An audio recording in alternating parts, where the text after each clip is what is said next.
Dans les entretiens du PP, on accueille aujourd'hui Pascal Kitmel, donc directeur de la publication, rédacteur en chef du magazine Profession Photographe. Bonjour Pascal. Bonjour. Pascal, quelques mots pour vous présenter. Né en 1962, vous installez comme photographe en 1987. Tourné vers la nature, vous allez passer 6 ans au Québec, de 92 à 98. De l'île de la Madeleine à la baie d'Hudson, vous allez constituer une banque d'images riche de diversité et d'expérience. 1998, de retour à Alençon, vous travaillez pour des guides sur le Canada et le Québec avec différents éditeurs. Membre actif de l'UPC, Union des photographes créateurs à l'époque, depuis vos débuts, élu au conseil d'administration en 2001, vous êtes un artisan majeur de l'exonération de la taxe professionnelle pour les auteurs photographes en 2004. On y reviendra. Vous organisez le célèbre congrès d'Alençon en 2005. Pendant 3 jours, la préfecture du département de l'Orne devient la capitale de la photographie avec des invités prestigieux. Le Canada, toujours, avec l'inauguration du musée de l'immigration française au Canada et cette exposition, le Canada Grandeur Nature, en 2006. Soucieux de votre communauté et de sa promotion, vous créez le concours des photographies de l'année, réservé aux photographes professionnels en 2009. Le magazine Profession Photographe naît en 2012. Il y a aujourd'hui 6 numéros par an. Installation au Mans, la même année. Création de l'espace photographique le 72. 2014, première édition des 72 heures de la photographie à l'abbaye de l'Épau. Depuis votre installation à Belém, dans l'Orne, vous avez créé le festival de photographie de Belém et vous avez été directeur artistique du festival de Cholet et du festival de Dax. Passionné par le bois, la forêt, l'approche durable, vous avez lancé le mag Pando, qui s'est arrêté après 4 numéros. Une très belle idée qui s'est heurtée à une période particulière et aussi à une certaine inertie et apathie générale. Revenons à Profession Photographe. En 2012, il existait déjà des magazines photos. Comment est née Profession Photographe, Pascal ? Moi, j'étais abonné au magazine Le Photographe, qui bizarrement s'est arrêté en 2008 ou 2009, l'année de son siècle. C'est quelque chose que j'ai jamais compris. Comment on pouvait arrêter un magazine qui existait depuis un siècle? Et on l'a arrêté 6 mois, je crois, avant qu'il fête 100 ans d'existence. Et je pense que, comme tout le monde, j'étais assez orphelin de ce magazine-là, qui n'était pas du tout sur le même registre que Profession Photographe, qui était plus matériel, technique, etc., et un peu moins sur le métier de photographe. Et donc, dès ce moment-là, j'ai eu l'idée de créer un magazine. Donc, ça doit être en 2008, parce qu'on était déjà en crise. Mais comme disait Coluche, ça fait 30 ans qu'on est en crise, donc pour moi, il n'y avait pas grand-chose de changé. Mais j'ai quand même attendu, mais dès 2008 ou 2009, j'ai déposé le nom à l'INPI, Profession Photographe, en attendant des jours meilleurs. Et les jours meilleurs ne sont jamais venus, donc en 2012, j'ai dit, allez, hop, de toute façon, si on ne le tente pas, si on ne le fait pas, on le regrettera. Et donc j'ai créé en 2012. Ça va donc faire presque 9 ans. Ça fera 9 ans cet automne, Profession Photographe. Donc c'est né finalement d'une nécessité, d'un manque. Nécessité, j'ose le croire. D'un manque, oui, je pense, oui, parce que... Alors, je ne veux pas critiquer mes collègues, mais j'espère en tout cas qu'on propose autre chose comme contenu.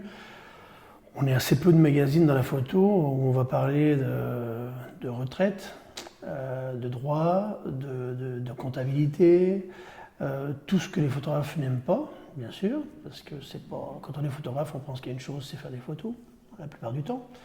Sauf que j'arrive à un âge certain, ou plutôt à un certain âge, et je commence à voir ce que je vais avoir comme retraite. Et donc si j'avais eu un magazine ou quelqu'un comme Éric Delamarre, quand je me suis installé il y a presque 35 ans, pour me dire « Oui, mais Pascal, tu devrais faire comme ci, tu devrais faire comme ça », j'aurais pas fait ce que j'ai fait, c'est le cas de le dire. Parce que pendant des années, moi j'ai travaillé qu'avec la presse, et je me suis fait payer en AGSA, parce que c'était mieux payé qu'être payé en salaire. Mais au bout d'une carrière, ceux qui ont choisi de se faire payer un peu moins à l'époque en salaire, en bulletin de salaire qu'en AGSA, en retraite, c'est plus la même histoire. Et je rencontre des photographes qui ont mon âge et qui sont plus âgés, qui ont 60, 65 ans, et qui ont 350 € de retraite. Parce que ils s'en foutaient complètement. Ce qui les intéressait, c'est d'aller au bout du monde, c'est de faire des photos, des expos. Enfin, des expos, on n'en faisait pas beaucoup à l'époque, mais de publier dans la presse, de faire des livres, des guides, enfin, travailler pour des clients privés, enfin bon, etc. Ce qui les intéressait, c'était vraiment de voyager, appuyer, enfin, dépendant de ce qu'on faisait comme spécialité, bien sûr, mais c'était de faire des photos, quoi. Oui, essentiellement. Et de parfois aussi, conjointement, très bien gagner sa vie pendant ces périodes-là. Ah ben oui, je ne donnerai pas son nom, mais j'ai un très bon ami dans la région nantaise qui a fait des photos, je crois, pendant presque 30 ans pour Cartier. Donc Cartier, c'est un bon client. C'était l'époque bénie où il partait une semaine à New York avec son épouse, tout frais payé, pour aller photographier un bracelet Cartier à New York, quoi. Voilà. Bon, ça, faut pas rêver, ça n'existe plus, ça. Mais lui, il a donc très bien gagné sa vie, mais il ne pensait pas cotiser. Alors, il y avait aussi, à l'époque, on n'avait pas l'IRSEC, hein, qui est devenu obligatoire par la suite. Il y avait beaucoup de choses quand même, on était au balbutiement. Enfin, moi, quand je me suis installé, ça faisait seulement 10 ans que la GSA existait, par exemple.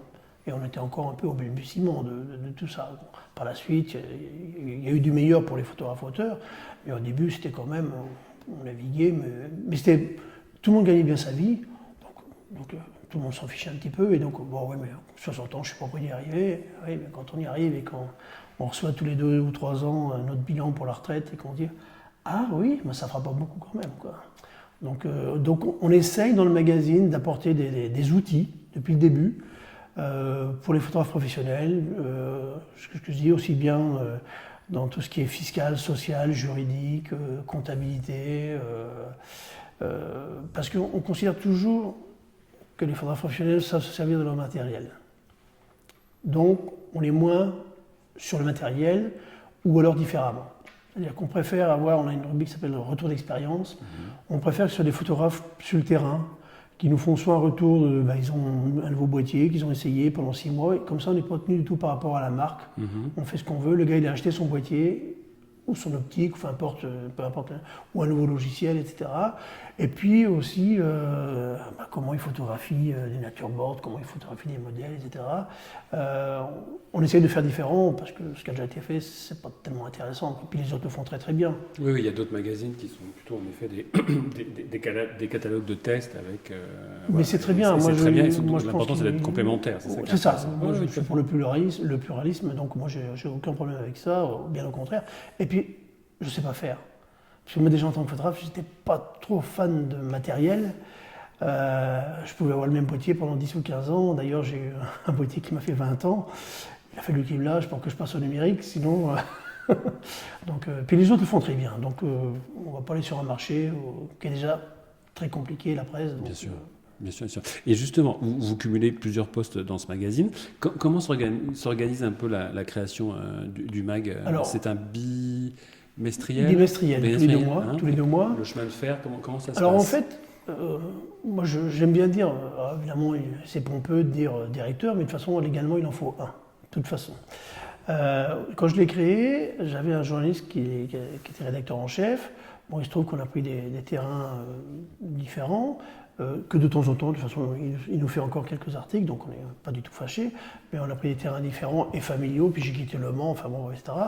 Donc j'étais directeur et fondateur, et puis je faisais quand même beaucoup le boulot de rédacteur en chef, c'est-à-dire c'est moi qui décidais, oui quand même, qu'est-ce qu'on allait faire dans les prochains numéros, le chemin de fer, etc. etc. Donc on a mis directeur, rédacteur en chef, mais comme beaucoup de magazines, quand c'est créé par des toutes petites structures, bien sûr. Avec des petits moyens, j'aimerais bien cumuler les 2 salaires. C'est pas le cas. Mais sinon, le chemin de fer, on travaille presque d'un numéro à l'autre, quoi. Parce qu'en plus, la période actuelle est tellement compliquée. Tout à l'heure, vous avez mentionné le magazine Pando. Pour l'instant, on l'a suspendu. On aimerait bien le reprendre. Mais on ne sait pas. On ne sait pas dans 3 semaines si on sera confiné. On ne sait pas on ne sait rien. Donc, bien sûr. Mais assez bizarrement, profession photographe, depuis le confinement, on a plus d'abonnés. D'accord. Alors, est-ce que les gens ils ont plus de temps pour lire? Est-ce que les gens nous ont quelque part aidés, soutenus? Ils ont envie de nous soutenir dans notre démarche, peut-être, je ne sais pas. Je n'ai pas toutes les réponses. Mais pour revenir au chemin de fer, on essaye, parce que là on vient donc de sortir le numéro 47, d'avoir un gros dossier dans chaque numéro, et depuis 47 numéros, à 2-3 exceptions près, on a encore des terrains qu'on n'a pas encore parlé. C'est la coutume dans la presse, ce qu'on appelle les marronniers. Tous les ans, il y a un dossier sur le nu, il y a un dossier sur le noir et blanc, etc. Enfin, peu importe, etc. Et nous, depuis le début, là, c'est la première fois qu'on va avoir un dossier sur la vidéo. On essaye, alors évidemment, quand on va arriver au numéro 50, 52, 53, on va revenir sur des anciens. Mais en plus, ça fera 10 ans. Donc, du coup, le photojournaliste, il y a 10 ans et aujourd'hui, ça a encore changé. La photo d'entreprise, depuis 10 ans, ça a changé parce que la technologie a changé, la technique a changé, l'approche a changé. Enfin, donc, c'est normal à un moment donné qu'on revienne. Mais on est quand même assez fiers de pouvoir dire qu'on va bientôt arriver au numéro 50 et qu'à part peut-être le nu et un autre dossier, on n'a jamais encore refait un dossier qui a déjà été fait. Et ça, on est assez fiers de ça, quoi. Très bien, très bien. Et j'imagine aussi, parce que cette formule bimestrielle vous permet aussi de rebondir sur l'actualité, parce que vous alternez le froid et le chaud, finalement. L'actualité, on n'est pas dans l'actualité, ce qu'on appelle l'actualité chaude, ça c'est clair, parce qu'on ne peut pas. Bon. Des fois, ça coïncide. Si, par exemple, là, on a raté dans le numéro d'avant, la ministre de la Culture qui a supprimé la délégation de la photo. Si on l'avait su 8 jours avant, on aurait au moins fait une page pour dire voilà, bon c'est pas grave, c'est reculer pour mieux sauter, là on en a parlé, on l'a remercié de nous considérer comme des moins que rien. Enfin bon, c'est mon avis personnel en tout cas. Mais c'est pas nouveau. C'est l'édito de... C'est pas l'édito, c'est des clics et des claques. C'est des clics et des claques, voilà, d'accord. Parce que on nous trimballe depuis, on nous balade depuis, je sais pas, moi 10-15 ans. D'ailleurs, c'est ce que je remets un petit peu. On a eu la mission Brun-Buisson, la mission Lescure, la délégation de la photo, le Parlement de la photo. Dès qu'il y a un nouveau ministre qui arrive, il va falloir qu'il crée autre chose, il ferme un truc. En fait, ils s'en foutent de la photo, nos élus, hein, qu'ils soient locaux, régionaux ou nationaux. La photo, pour eux, là, l'a prouvé, en supprimant la délégation de la photo, ça le mérite d'être clair. C'est sûr. Il y a des collaborations régulières, hein, comme celle d'Éric Delamarre, Emmanuel Berck, Pascal Britt aussi. Et puis il y a beaucoup de gueules, bien sûr, on vient de les évoquer. Éric Delamarre, c'est quelqu'un que vous connaissez par exemple depuis longtemps ? Oui, depuis l'UPP. On a été aux affaires de l'UPP il y a 20 ans. Il y a 20 ans tout juste. Éric en a été le président, je crois, pendant 4 ans. Il a été administrateur une dizaine d'années, je crois, de mémoire. Hein. Moi, j'ai été 7 ans administrateur et j'ai 2 ans vice-président avec lui. Et moi, j'ai adoré travailler avec lui parce que c'est quelqu'un d'assez carré, qui connaît très très bien ses dossiers. Mais il faut tout dans un conseil d'administration, de toute façon. Je sais très bien. Mais des fois, ça partait un peu quand même en sucette.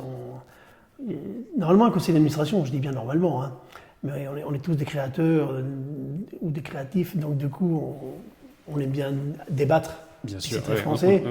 Un conseil d'administration anglo-saxon, par exemple, on a un ordre du jour, il y a 20 questions, et les 20 questions, c'est oui ou non. Oui. Ils ont débattu avant en commission, puis ils ont débattu en commission avant, et normalement, on vote un conseil d'administration. À l'UPP de mon temps, on était là de 10h du matin jusqu'à 19h le soir, pendant 9h. Et après, on allait au resto jusqu'à 3h du matin, on reparlait encore de tout ce qu'on avait discuté de la journée. Mais j'ai adoré ça, hein, c'est une période que j'ai adorée. Mais Éric, par contre, était très carré, il avait un ordre du jour, il demandait à voter, à nous exprimer. J'ai adoré sa façon de travailler. Et puis, il faut être honnête, Éric, qui est quand même dans son domaine fiscal, social, voire juridique, mais surtout fiscalité, c'est un des meilleurs en France, hein, j'ai aucun problème avec ça. Et on s'aperçoit justement que toute cette partie juridique, elle est de moins en moins donnée en apprentissage aussi aux étudiants en photographie. Pas toujours. Certains, quand ils sortent, ne savent pas toujours quel statut adopter, comment gagner vraiment sa vie, comment facturer, qu'est-ce qu'une session de droit d'auteur.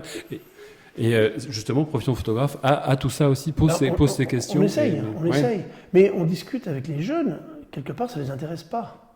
C'est ça qui est quand même affolant, mais je comprends. Quand j'avais 24 ans, je me suis installé, j'étais un peu pareil. Hein. Moi, ce qui m'intéressait, c'était faire la photo. Quand je me suis installé, j'ai fait comme tout le monde à l'époque les erreurs. Alors, surtout, il n'y avait pas Internet, alors c'était très compliqué. Je suis allé à l'URSSAF.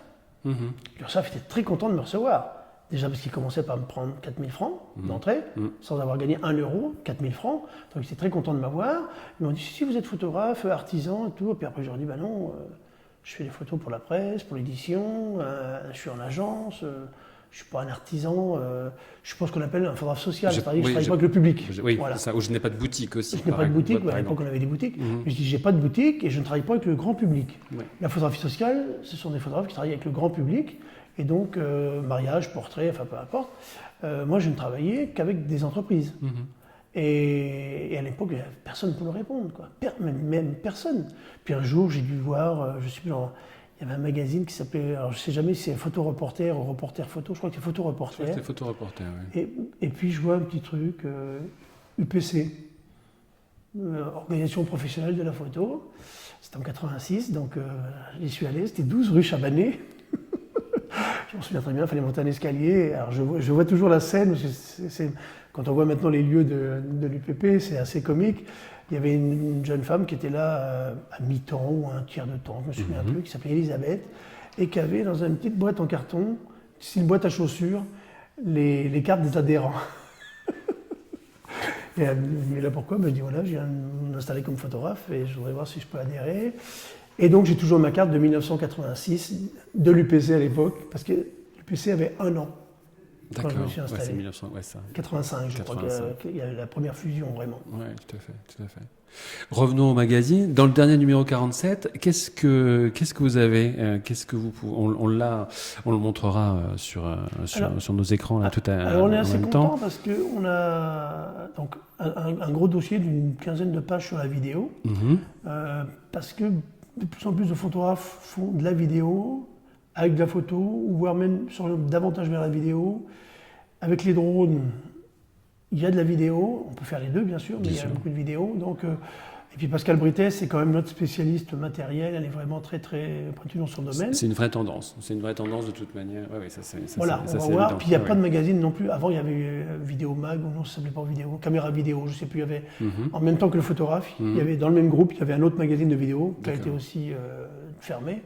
Donc, et puis on est assez content parce qu'on essaye, alors on fait des rencontres, bien sûr dans les rencontres, le principe c'est de rencontrer un ou une grande photographe, ou qui a déjà un véhicule, enfin, etc. Et là c'est quelqu'un que personne ne connaît, qui s'appelle Pierre Venant. On est assez content de notre trouvaille, parce c'est pas un scoop, hein, mais on est assez content parce qu'ils vont découvrir quand même un photographe qui est parti dans les années 60 aux États-Unis, qui connaissait à peu près personne, qui avait un ami ou un cousin éloigné, et qui pendant 30 ans a photographié les plus grandes stars. Là, on a des photos de jeunes qui vont avoir du mal à se reconnaître, mais Jane Fonda. On doit avoir des photos de Michael Douglas. Voilà, Michael Douglas, alors Jane Fonda, Michael Douglas, Woody Allen, Nina Ricci, Pierre Cardin, Ralph Lauren, enfin vraiment Diana Rigg, l'actrice de Chapeau melon et boîte de cuir. Il en a photographié à peu près 1000 comme ça. En fait, il travaillait pour des journaux de mode, mais qui étaient, je crois, des quotidiens de la mode. Ça fait sourire maintenant quand on... il fallait produire. Ah oui, mais c'était un groupe qui avait plusieurs magazines, plusieurs journaux, c'était des journaux.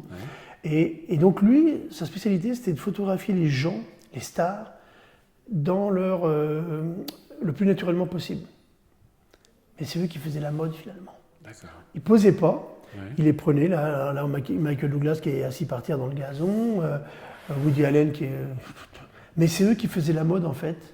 Les gens s'identifient après à eux, parce qu'ils l'avaient vu dans les journaux je ne me rappelle plus le terme des journaux, là, Jane Fonda, elle n'est pas glamour du tout, enfin, même si je la trouve extraordinaire, moi je suis fan. Et ce photographe, on est content de l'avoir découvert. En plus, il est en train de travailler sur un livre qui veut mettre la photo en avant, donc on est assez fiers de ça. Et puis on a mis en couverture Caroline Gache, que je ne connaissais pas il y a 3 mois. Il y a les collègues de la FFPMI qui organisent les médailles françaises, donc ils récompensent la profession, un peu ce que je faisais avant dans les photographies de l'année. Et je reçois ça, et puis je vois les vainqueurs, les lauréats, je regarde, parce qu'on aime bien toujours découvrir des nouveaux photographes. Bien sûr. Puis je regarde son travail, et puis je vais sur son site, et puis je dis ouais, c'est pas mal, ça me plaisait bien. Alors je ne vais pas dire que ça va plaire aux gens, c'est une autre histoire. Puis comme je dis toujours, les coups et les douleurs, voilà. Et puis j'ai assez aimé parce qu'elle fait de l'architecture, mais pas seulement. Elle joue un peu avec voilà. D'accord. Moi personnellement, j'ai beaucoup aimé. J'ai eu un vrai coup de cœur. Alors je l'ai appelée, elle était toute surprise parce qu'elle est en Touraine. Et puis, bon, ça, on a sympathisé. Je dis, bah, on aimerait bien faire la couve aussi. Oh, la couve, enfin bon, bref, elle était super emballée. Et on a aussi, j'ai eu un autre coup de cœur, mais complètement différent, et c'est ça qui nous plaît dans ce qu'on fait. Christine Bergogneau, qui elle a un parcours complètement atypique. On a quelquefois, on a une rubrique qui s'appelle soit voyage, soit témoignage, soit reportage, soit passion de photographe. On alterne un peu. Elle, on ne savait pas trop où la mettre, donc on a mis témoignage de photographe. Elle a été photographe, elle a quasiment lâché la photographie pour être humanitaire. Elle a fait des photos, par contre, maintenant, surtout en Mauritanie. Ça m'a ému. Son parcours m'a ému vraiment. Actuellement, elle travaille à la Poste pour vivre, pour pouvoir offrir à des enfants, notamment en Mauritanie, des greffes du foie, des greffes des reins, enfin des trucs incroyables. Cette fille, elle est extraordinaire. Franchement, pareil, on ne parlera pas d'elle dans d'autres magazines, je ne crois pas. Donc on est assez fiers de ça.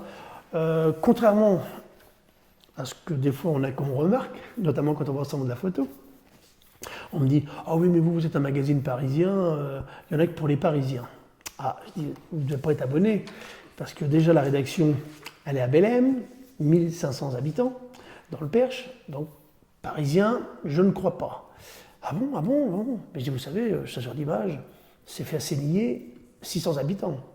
Et j'en connais d'autres. Il n'y a pas que la presse parisienne. En province, en région, la presse existe aussi. Et quelquefois, le premier quotidien de France, Ouest France. Oui, c'est la PQR. Voilà, mais c'est en province, encore une fois. Absolument. Et puis on a, pareil, quand on a fait un dossier sur le nu, qui est toujours un petit peu compliqué quand on fait un dossier sur le nu, moi je l'avais fait, c'était dans le numéro 38, je crois, parce que j'en ai un tout petit peu marre, on a de moins en moins de liberté. En fait, c'était parti d'un constat. L'équipe magazine avait fait un sujet sur maintenant les sportifs veulent des douches individuelles. Moi, je suis un ancien sportif, et quand j'étais gamin, les douches, tout le monde était à poil, tout le monde se prenait à poil sous la douche, et puis il n'y avait pas de différence, enfin, je veux dire. Et je me dis, alors on nous interdit ça, il ne faut plus montrer un sein, il ne faut plus montrer une paire de fesses, enfin, c'est incroyable. Et je l'ai fait un peu dans la provoque en disant, on nous prend encore un peu plus de liberté, mais on a quelqu'un qui est en salon de la photo, qui est venu, une jeune femme, il dit, oh ouais, on voit bien que vous êtes un magazine macho, fait par des hommes, parce que vous avez encore mis une fille nue à la une, enfin en couverture. Alors je dis, écoutez, je pense que déjà c'est la deuxième fois, je pense, en 40 numéros qu'on met une jeune femme nue en couverture. Puis je dis, si pour un magazine macho, ma directrice artistique, elle s'appelle Magali, Émilie est journaliste, Pascal Brites, c'était une femme journaliste. À l'époque, on avait Annick Maroussi qui nous faisait les procès des anciens, on avait Aurélie Laurière, Alexandra Pasquet. Je dis, je suis désolé, mais pour un magazine macho, et puis le nu a été fait par une jeune femme, parce que justement, on n'a pas voulu tomber dans les clichés. C'est une jeune femme, Alexandra Pasquet, qui a fait le dossier sur le nu. Et elle a eu carte blanche complète. Le seul fil rouge que je voulais, c'est ça, c'est qu'on nous interdit de plus en plus. Et là, on a même compris, parce qu'elle a discuté avec des photographes, hommes et femmes confondus, que même eux s'autocensure quelque part quand ils font du nu, même artistique. Quand c'est pour les expos, c'est plus libre, je veux dire, on a moins de problèmes. Mais quand c'est pour être publié dans la presse, waouh, là ils ont toutes les ligues de vertu qui leur tombent dessus. Donc c'est un peu pour ça que je veux mettre les choses, on n'est ni un magazine de macho, ni un magazine parisien. Et ce qui est une de nos marques de commerce, on parle de toute la photographie. Parce qu'on a des auteurs, donc les auteurs sont principalement la JASA, on a des photographes sociaux, qui sont principalement à la FFPMI, sauf qu'à un moment donné, je trouve qu'on est de plus en plus en train de se rapprocher par manque de boulot, par problème commun. Hein. Oui, on a les mêmes soucis. Des soucis sont en commun. On parlait tout à l'heure de boutiques de photographes, il n'y en a quasiment plus de boutiques de photographes. Je crois qu'une ville comme Orléans, elle avait entre 12 et 15, et je crois qu'il n'en reste plus qu'une seule, ou deux peut-être. Moi, je suis à Alençon, là, il y en a une qui vient de fermer, et je pense qu'il n'y a plus qu'une boutique en ville. Et encore, ce n'est pas une boutique, c'est un studio. Il n'y a plus que la galerie marchande, d'une grande surface, où il y a une vraie boutique, où on peut encore acheter des bricoles, etc. Sinon, les photographes, maintenant, ils ont un local avec un petit studio. Et puis, pourquoi pas? Je veux dire, moi, de toute façon, on ne voit plus de films, donc c'est pas la peine d'avoir des... Mais ils ont un peu les mêmes problématiques. Alors, chacun va sur le terrain de l'autre.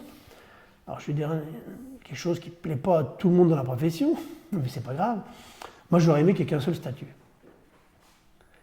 On ne parle pas des photojournalistes encartés, eux ils ont leur propre statut, j'espère d'ailleurs qu'ils sont payés tous en salaire, mais ça je n'y crois pas trop, mais au moins c'est un statut à part. Mais pour le reste, moi qui ai vécu au Québec, on est photographe indépendant, on dit d'ailleurs autonome, je crois au Québec si mes souvenirs sont exacts, et dans ce cadre-là, on fait tout ce qu'on veut. C'est-à-dire qu'on peut faire du mariage, du portrait, de la publicité, du sport, enfin même voir du photojournalisme, à la marge, mais rien ne nous est interdit. On peut même faire nos tirages, on peut faire notre propre livre, éditer notre propre livre, nos propres cartes postales, vendre nos propres produits. Mais en France, c'est une horreur quand on est photographe. Ça commence à évoluer avec l'extension des revenus liés à l'activité des photographes. Mais 40 ans qu'on attend ça, quoi. Je veux dire, Et d'ailleurs, notre administration, la plupart du temps, ne connaît pas notre métier. Oui, il y a beaucoup de méconnaissances, en effet, des statuts, de l'évolution des statuts. On voit bien que les jeunes photographes s'installent en auto-entrepreneur. Je crois que c'est Éric Delamarche, justement, dans ce numéro-là, je ne voudrais pas dire de bêtises, où il parle justement il tape un tout petit peu sur l'INSEE, qui eux sont, une administration malade de son immobilisme et jalouse de son pouvoir, l'art de la complication. Il a tout résumé, il y a 3 pages. C'est absolument hallucinant, quoi. Ces gens-là ne connaissent pas notre métier. La seule chose, on a l'impression, moi quand je me bute à l'administration, j'ai toujours l'impression, mais c'est pas votre argent. Pourquoi parce que maintenant, avec l'URSSAF, qui ne fonctionne pas, il faut le dire aussi. Je veux dire, en tout cas, il y a des sacrés bugs. Moi, j'en fais partie des bugs, donc j'ai pu palabrer avec eux, leur expliquer. Ils ne connaissent pas notre métier. Je me souviens, moi, quand on s'installait comme photographe, on disait « Ah ben, vous avez un studio ?» Non. Vous avez une boutique? Non. Vous avez un labo? Non. Vous n'êtes pas photographe? Je dis si. Mais j'ai du droit d'auteur, donc je travaille avec la presse, je travaille avec l'édition, je travaille avec la publicité. Et je trouve que 35 ans plus tard, c'est à peine mieux au niveau de l'administration, je parle. Au niveau de l'administration. Quand on leur dit ça, et donc l'URSSAF, ils m'ont demandé, comme tout le monde, un appel de cotisation. Ils me demandaient quasiment 3 fois la somme que j'avais gagnée en 2019. Je dis, vous n'êtes pas sérieux là? Alors, est-ce qu'il faudrait former ces gens-là? J'en sais rien. Moi, je ne suis pas dans les cabinets ministériels. Mais ça serait peut-être bien que, effectivement, j'avais fait une proposition il y a 10 ou 15 ans. Quand on a commencé à avoir des sérieux problèmes dans la photographie en France, qu'on aurait dû inviter tous les rédacteurs en chef, les journalistes qui travaillent pour des journaux, vous savez, 36 communes, le maire de France, je cherche le mot là. Des journées de communauté ou peut-être, Mais il y en avait une dizaine. On a dit c'est ces gens-là qu'il faudrait inviter. On leur fait un colloque que pour eux. On leur explique notre métier de photographe et la diversité de notre métier de photographe. Parce qu'on a 10 photographes, il y a 10 photographes différents, de par leur spécificité, mais aussi de par leur statut aussi. On leur explique tout ça, et comme ça, une fois que ça va passer dans ces revues-là, où le député va le lire, le sénateur, le maire, etc. Je ne suis pas dupe, ils vont le lire rapidement. Mais quand on en touche un ou deux, la fois d'après, quand on va au Sénat, ou quand on va à l'Assemblée nationale, ou quand on va à Bercy, nous, avec Eric, quand on est allé pour la taxe professionnelle. On va y revenir. Non, mais c'était important parce que Eric était très pointu là-dessus. C'est ça qui les a. Oui, c'est ça. Oui. Les spécialistes. Ça c'est les ascoches. Je me rappelle, c'était un 13 juillet 2003. Attends, justement. Non, mais pas de souci. Non, justement. Revenons un peu en arrière. Donc, chaque année en novembre, l'administration fiscale adresse aux photographes un appel à payer la contribution foncière des entreprises, impôt qui remplace depuis 2009 la taxe professionnelle. L'article 1460 du CGI est très clair. Les photographes auteurs sont exonérés de la CFE. Vous êtes un artisan majeur avec d'autres à l'UPC. C'était 2004 de ce dossier. Pouvez-vous nous raconter ce combat qui a été mené par l'organisation? Alors, de mémoire, c'était un combat qui durait, je crois, depuis 29 ans. Alors, il se trouve, mais il y a des fois, il y a des fenêtres dans la vie qui... Mais la fenêtre, elle s'ouvre, c'est court. J'étais donc à l'époque, je devais être au conseil d'administration, mais je n'étais pas vice-président. Je pense que je suis devenu vice-président pour pouvoir aller discuter avec les gens de Bercy. Ça faisait bien d'avoir un titre auprès d'eux, parce que ces gens-là, dès qu'on a un titre, pour eux, c'est plus important. Moi, je m'en fichais complètement, mais bon, bref, j'ai été balancé vice-président. Et donc, à Belém, autant pour moi, pas à Belém, à Alençon, la ville où j'exerçais à l'époque, Le maire était un fondu de photos. J'avais eu l'occasion de faire des photos pour lui pour sa campagne. Il devient ministre du budget. Et au cours d'une conversation, il me dit « Pascal, qu'est-ce que je pourrais faire pour le métier de photographe ?» Je dis là, attention, là vous ne savez pas où vous mettez les pieds. Là. Je dis là parce qu'on a un combat depuis 29 ans. Si vous m'attaquez là-dessus, non, mais vas-y, dis-nous, la taxe professionnelle. On paye de la taxe pro, on est les seuls auteurs en France à payer de la taxe professionnelle. Il me dit ok, vas-y, prépare-moi un dossier. Alors je le propose au conseil d'administration de l'UPC de l'époque, et ça m'a été refusé. Un an plus tard, je reviens à la charge, parce que les ministres sont pas là, sont pas là tout le temps. Hein. Et puis Éric Delamarre me dit écoute Pascal, vas-y, je suis le président, vois avec ton ministre si on peut faire quelque chose. Donc Marc Garanger, grand défenseur de la profession, avec qui j'étais ami, avec qui j'ai siégé au conseil d'administration du UPP dans les années 2000, me donne un petit carton, il me dit « T'as tout le dossier là-dedans, bon courage ». Je rencontre aussi Chamoura, aussi grand personnage de la profession. Il me dit « Écoute Pascal, vas-y, j'y crois pas trop ». Alors en plus, ça venait d'un photographe inconnu, d'une petite ville de province, parce qu'il y a toujours un peu de parisianisme aussi, hein, même dans la photo, donc il me dit oh, « De toute façon, qu'est-ce qu'on risque ? Avec toi, on s'en fout. Allez, vas-y. » Et on est convoqué à Bercy. Alors là, déjà, Chamoura était un petit peu surpris. Et puis, on rencontre une personne qu'il connaissait, et la personne, il dit, normalement, vous serez exonéré de la taxe professionnelle à la fin de l'année. Alors, Chamoura, qui avait un peu de bouteille, si on peut dire, on va voir. On est reçu par des gars, et là, c'est Eric qui, je pense, les a bluffés, parce qu'à chaque fois qu'ils avaient un argument, pour ne pas changer les choses. Il fallait juste changer 3 lignes. Hein. C'était juste enlever le mot photographe dans les impôts. Hein. C'était pas la fin du monde. Hein. Puis c'était peanut. Hein. C'était dérisoire la somme que représentent les photographes. Et à chaque fois, là, je me rappellerai toujours, il y a un des grands pontes de Bercy qui dit Eric, je ne me rappelle plus, oui, mais là ça concerne. Et après, il y aura de la TVA qui sera rattachée à ça, ça va perturber le métier. Enfin, je ne me rappelle plus très bien. Et Eric, il dit non, ça dépend du 278 septies. Je vois toujours le mec avec ses binocles. Ah, vous avez raison, monsieur Delamarre, vous avez raison, monsieur Delamarre. Et il lui repose une autre question. Il dit non, ça c'est le 277 septies. Il prend son bouquin. Ah oui. Ah oui, donc on n'a plus beaucoup d'arguments pour contester votre exonération. Mais ça a quand même duré tout l'été. Ouais. Alors après, moi je m'en suis un peu moins occupé. Moi j'étais un peu le marieur. Parce que je venais de la part du ministre. Alors, évidemment, en France, les ministres ont quand même du pouvoir. Ouais. Et après, c'est Eric pour la partie un petit peu technique qui a repris le dossier, et Christian pour la partie politique. Et fin 2003, j'ai reçu un coup de fil à l'époque, j'avais pas de portable, il a appelé sur ma ligne fixe à 2h du matin. Ah oui, quand même. Oui, parce qu'ils avaient siégé... jusque tard dans la nuit. Tard dans la nuit. Ouais. Il me dit, Pascal, on est exonéré de la taxe professionnelle, super, tu vas avoir ta statue à l'UPP. Enfin, à l'UPC à l'époque. Je dis, arrêtez les gars, ça m'a fait rire quand ils m'ont dit ça. Et en fait, c'est passé dans la loi de finances 2004. Ouais. Donc, depuis 2004, tous les auteurs, anciennement à la HSA, enfin avec le statut d'auteur, sont exonérés de taxes professionnelles. Sauf que, il y a encore des gens qui en payent. Maintenant, la CFE.